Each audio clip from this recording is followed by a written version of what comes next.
I've had this car for just over 2 months, 6,000 miles, a road trip across the US, 2 autocross events, bi-weekly road trips across Southern California, exploring different places, and I just spent a full weekend at a racetrack. In that time, I've spent money I planned for, money I didn't, and made decisions I'm still figuring out. This is a full, honest breakdown, what I paid, what it actually cost me every month, and whether any of it makes sense. Let's get into it. The thing nobody mentions about owning a car like this, it's not the car that changed you, it's everything that comes along with it. The events you start going to, the communities you join, the amazing people you meet, the trips you start planning because you finally have a reason to take them. The 911 has become less of a car and more of a way of life. It goes where I go. Everything I own fits in that car. That's what this video is about. It's not just what I paid for it, but rather what this whole thing costs. The car, the lifestyle, the hobby actually costs when you add it all up. I've been tracking every dollar since delivery day, every tank of gas, every mod, every oil change. By the end of this video, you're gonna know exactly what it costs to actually live like this. And you decide for yourself if it's worth it. Here's how much I paid for it, and here's what I pay for it every month. The base MSRP on my 2026 Porsche 911 Carrera S was $156,200 without options. With my options, and I did a whole separate video on that, and you can find exactly what options I have and why I added them. The as configured price came out to $199,960. Dealer fees were $800. Sales tax was $13,049.40. Registration was $692. Out the door after taxes, fees, and dealer fees, I paid $214,501.40.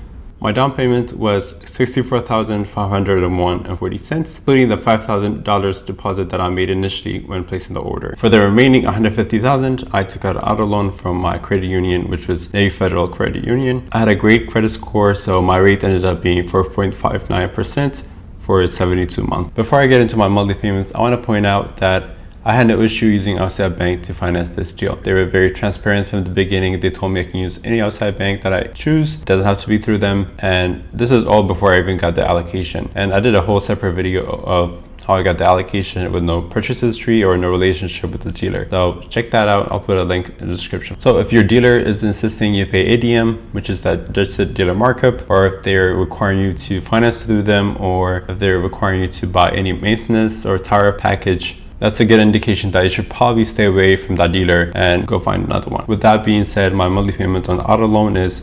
$2,388.59. For auto insurance, I paid $1,372 for 6-month premium, which averages out to about $229 per month. And I have my insurance through Geico, and my coverage is as follows. I have a $250K per person and $500K per occurrence bodily injury liability. I have a $100K property damage. Same coverage for uninsured motorists. I have a $10K in medical coverage. I do have a complimentary Porsche roadside assistance, which comes with the warranty for 4 years. However, I added Geico roadside assistance just in case, and it was inexpensive to add it. As for my deductibles, I have $1,000 comprehensive and $2,500 collision deductible. If I leave this car in a garage tucked away, it would cost me $2,617.59 every month just to exist. I'm not going to tell you that that is cheap. It is not.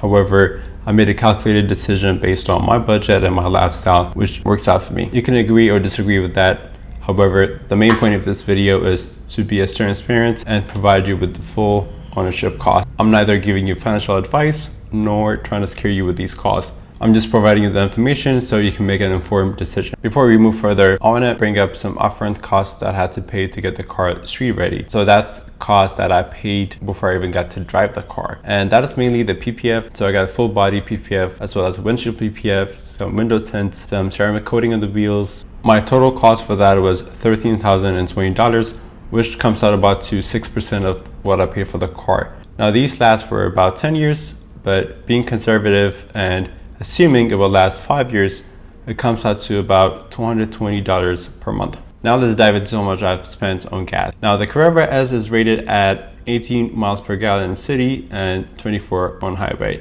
Now my real world average driving over 6,000 miles has been approximately 15 to 17 miles per gallon, even though when I drove across the country, I was getting about 21 miles per gallon. I would say on day to day, I get about 15 to 17 Now that's a mix of highway, city driving, spirited canyon runs, and occasionally autocross events where fuel economy is not my priority. With the average gas prices in California being $6.50, that adds up pretty quickly. And I found myself getting gas on a weekly basis, sometimes even twice a week. In total, I've spent approximately $1,573.88 on fuel since delivery. That's $700 a month in gas alone. Now, I'm not telling you to budget $700 a month for gas alone. That's not going to be your normal case. I'm a special case. I drive it a lot. I take it on long road trips. I take it to events, and that's just what I spend for gas. Now, your main takeaway from this should be you're gonna get probably around 17 to 18 miles per gallon, depending on your driving. When you factor in auto payments, insurance, and fuel, not including maintenance or mods, I am approximately at $1.15 per mile driven. I find that number really clarifying. This is actually the first time I calculated it, but it's good to know. Now every time I drive, I know what it's actually costing me. My goal has always been to be around like $1 per mile driven. However, the most important matrix for me is miles per mile. My goal for this car is to pass it down to the next generation as single owner, high mileage, and street parked car. Before we get into maintenance and mods, it's worth mentioning some of the costs are accelerated because I drive my car a lot and I take it to events. 2 months ago, I didn't know what a cross was. Now I've done it twice, and I just spent a full 3-day weekend at Chuckwalla Valley Raceway with the Porsche San Diego region. So there's going to be a whole separate video coming soon in the next 2 or 3 weeks that's going to be covering what it's like to take it to autocross, to the track, and what the associated costs are for that kind of events and what to expect. So stay tuned. If you haven't subscribed, please subscribe so we can hit 1,000 subscribers. Now let's go through everything I've done to the car since delivery. Nothing crazy, I'm not building a race car, but every decision has a cause and a reason. Alright, first up are the radiator grill guards. I got mine from Radiator Grill Store for $170 for the Sport Design bumper. The 992.2 has 2 front radiator openings that are completely exposed to the road debris. With a replacement cost of thousands, this was an easy decision. I installed them myself and it's secured with zip ties, so it's not really permanent. Some brands cost more and it requires you to use screws. Some require the whole bumper to come out. For me, this was a much better solution. I had a bit of a hard time removing these from the fence right here, but yeah, eventually got them off. And it's pretty cold out. It's about low 20s, and I have my face heater here, so I think that helped a little bit. It's not a perfect fit, but it's so much better than what it was before. And just like that, we're done on the right side. This one took me about 10 minutes. The other one an hour. I think the hardest part to begin with was being hard on these. They seem a little bit flimsy and I'm afraid I was gonna break them. But one thing I learned is don't be gentle. You know, sometimes you gotta yank them, you gotta use force, you gotta bend them to get them out. Overall, I'm happy with the results. It's not perfect, but it does its job. I got my return on investment right away because I actually hit 1 or 2 tumbleweeds when crossing through New Mexico. Next up, we have dash cam.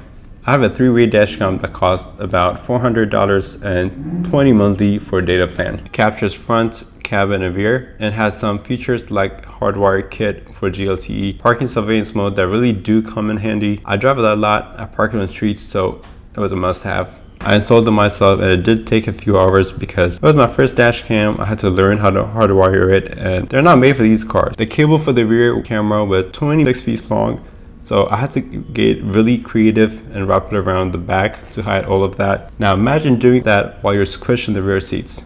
Not fun.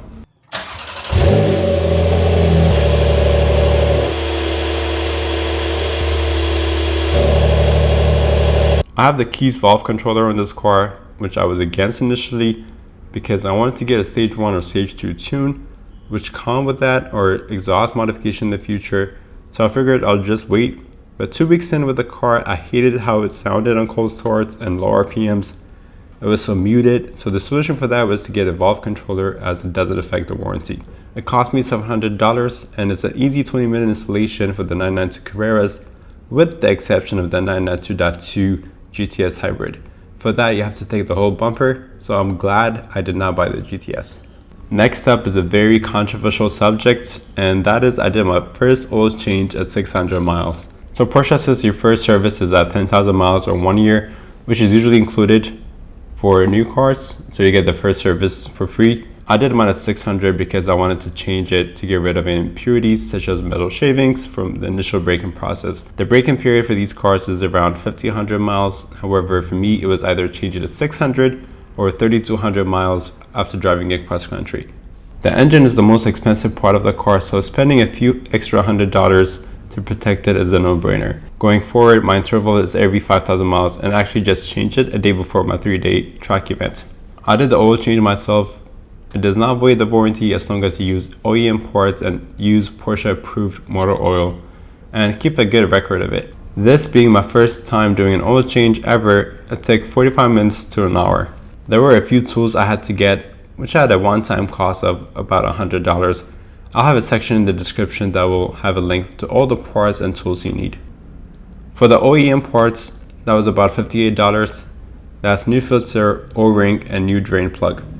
I bought 10 quarts of the Mobil 1 ESP motor oil, which was about $80. I buy 10 quarts, but I don't use all of it. My car asks for about 8.8 quarts. I usually fill it up to 8.5 and drive it 10 miles, park on a level surface, and do the oil measurement using the digital cluster. And if it's below minimum, add a half quart. If it's between min and max, don't add more. It doesn't need to be a max. It's within the operating range, and I suggest you drive it at least 50 miles, let it heat cycle because it does expand. If you overfill it, you risk damaging the engine, so please keep that in mind. These numbers are just for my car. It might be slightly different for you, so I recommend you read your owner's manual for the type of oil and amount you need.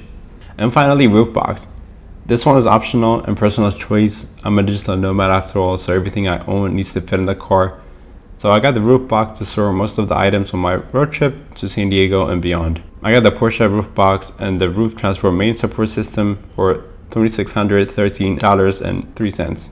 It looked great and it did the job on my cross-country road trip. However, I took it off the next day as it should not really be on the car when it's not being used.